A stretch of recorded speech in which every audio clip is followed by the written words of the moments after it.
Good morning, students. We have to read from page number 32, last paragraph. Poverty estimates, यानी कि गरीबी का अनुमान हम कैसे लगा सकते हैं. It is clear from the table 3.1 that there is substantial decline in poverty ratios in India from about 45% in 1993 to 94 to 37.2% in 2004 to 5. ये क्लियर है. अभी आगे नेक्स्ट पेज पे एक टेबल है 3.1. उस टेबल से ये क्लियर है कि जो भी पॉवर्टी की रेशोज हैं वो कम हुई है, यानी कि उसमें कमी आई है गरीबी की रेशो में, अनुपात में भारत में. और ये 45% थी 1993 से 94 के बीच में जो सर्वे हुआ था. तो 45% पॉवर्टी रेशो थी, यानी कितने लोग हमारे देश में गरीब थे. और 2004 और 5 में जो दोबारा से सर्वे हुआ तो ये 37% रह गई. तो इसका मतलब है ये लगभग 8% की इसमें कमी आई. The proportion of people below poverty line further came down to about 21.9% in 2011 to 12. और आगे 2011-12 में दोबारा जब सर्वे हुआ तो ये पॉवर्टी लाइन के नीचे जो लोगों का प्रोपोर्शन है, यानी कि लोगों का जो अनुपात है, वो अब 21% रह गया. कहने का मतलब है कि ये 93 में तो 45% था और 2011-12 में ये 21% रह गया, यानी कि बहुत ज्यादा, लगभग आधा अंतर आ चुका है अब. इफ द ट्रेंड कंटिन्यूज, अगर ये ट्रेंड ऐसे ही जारी रहा, पीपल बिलो पॉवर्टी लाइन में come down to less than 20% in the next few years. तो अगले कुछ सालों में जो पॉवर्टी लाइन की रेशो है लोगों की, वो 20% से भी कम रह जाएगी, यानी कि हमारे देश में जो गरीबी है वो कम होती चली जाएगी. Although the percentage of people living under poverty declined in the earlier 2 decades, यानी कि पिछले 2 दशकों से पॉवर्टी की जो रेशो है उसमें डिक्लाइन हुआ है, यानी कि वो कम हुई है, गिरावट उसमें आई है. द नंबर, ये कब से कब तक, 73 से 93 तक. The number of poor decline from 407.1 million in 2004 and 5 to 269.3 million in 2011 and 12, with an average annual decline of 2.2 percentage points during 2004 to 5 to 2011 to 12. इसका मीनिंग है कि जो नंबर ऑफ पुअर है, गरीबों की जो संख्या है वो डिक्लाइन हुई है, कम हुई है.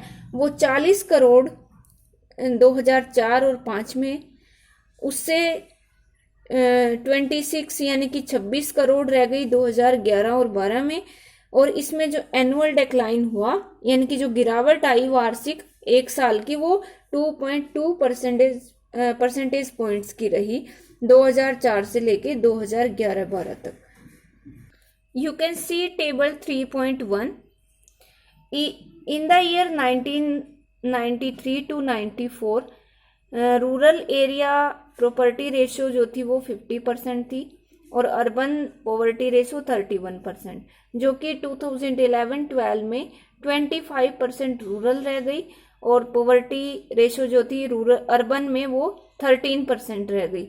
इसलिए जो नंबर ऑफ पुअर है, गरीबों की जो संख्या है, मिलियंस में है यहाँ हम करोड़ में भी इसको बोल सकते हैं कि जो रूरल है वहाँ 32 करोड़ थे 93 और 4 में, और 2011-12 में देखे तो 21 करोड़ लोग जो थे वो उनकी संख्या 21 करोड़ रह गई गरीबों की. और अर्बन में ये 93 और 94 में 74 थी, यानी कि 74 करोड़ थी, और जो 2011 और 12 में 52 करोड़ रह गई.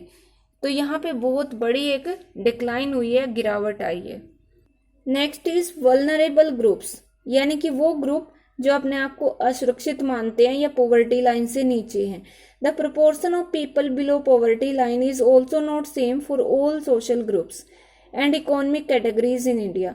भारत में जो सोशल ग्रुप्स हैं, सामाजिक वर्ग हैं, और जो आर्थिक कैटेगरीज हैं या आर्थिक वर्ग हैं उनमें काफी असमानता है या वो सेम नहीं है। Social groups which are most vulnerable to poverty are scheduled caste and scheduled tribe house holds.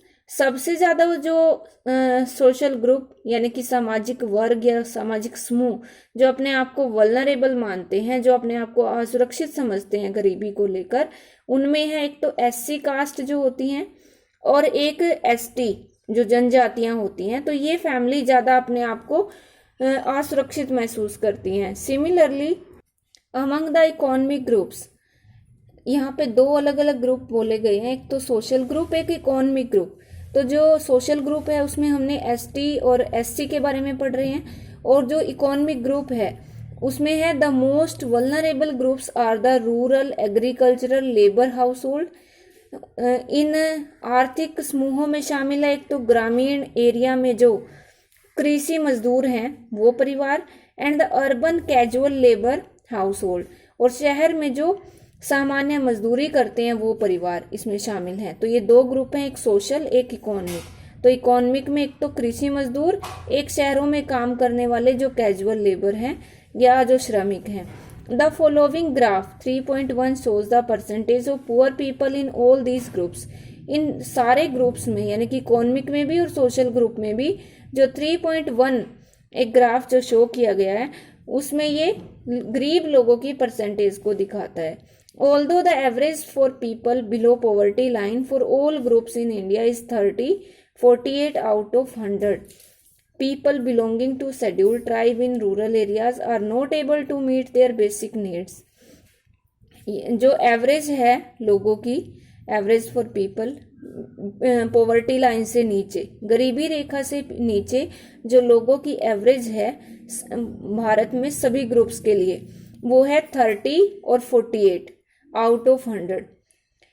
इसमें जो बिलोंग करते हैं जो शेड्यूल्ड ट्राइब से रूरल एरियाज में, वो अपनी बेसिक नीड्स भी पूरी नहीं कर पाते।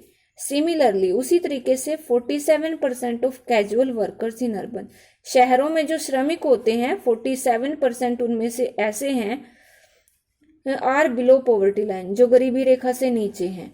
Above 50% of landless agricultural workers and 43% of scheduled caste are also poor. और गांव में जो भूमिहीन कृषि मजदूर होते हैं वो 50% और जो शेड्यूल कास्ट हैं यानी कि एससी कैटेगरी के जो पीपल हैं वो 43% गरीब हैं। The double disadvantage of being a landless casual veg labour household in the socially disadvantaged social groups of the scheduled caste or the scheduled tribe population highlight the seriousness of the problem. Double disadvantage का मतलब होता है उनको दोहरी कोई disadvantage होना, जिसमें अगर कोई शेड्यूल कास्ट या शेड्यूल ट्राइब इनमें से कोई खेतीहर मजदूर बनता है या कोई एग्रीकल्चरल लेबर बनता है तो उसको डबल डिसएडवांटेज होता है, ज्यादा नुकसान होता है, और ये इस समस्या की सीरियसनेस को या इसकी गंभीरता को दिखाता है। Some recent studies have shown that except for the scheduled tribe households all the other 3 groups that is scheduled caste, rural agricultural labourers and the urban casual labour households have seen a decline in poverty in the 1990s।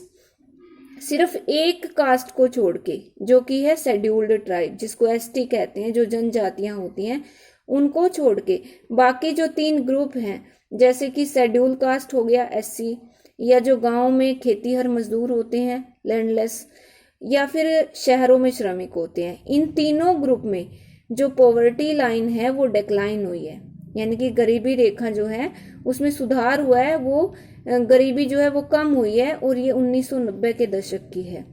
Apart from these social groups, इन सामाजिक समूहों के अलावा there is also inequality of incomes within a family. परिवार की जो आय होती है ना उसके सदस्यों में भी उसकी असमानता होती है।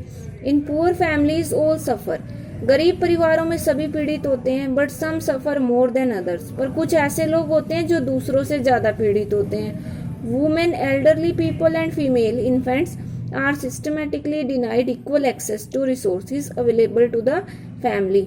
जो महिलाएं होती हैं या फिर बूढ़े लोग होते हैं परिवार में, या फीमेल इन्फेंट्स का मतलब जो गर्ल्स होती हैं, वो व्यवस्थित रूप से उनको इक्वल एक्सेस नहीं मिल पाता। जो रिसोर्सेज होते हैं परिवार में, जो भी मतलब साधन उपलब्ध होते हैं, वो इन तीनों मेंबर्स को नहीं मिल पाता।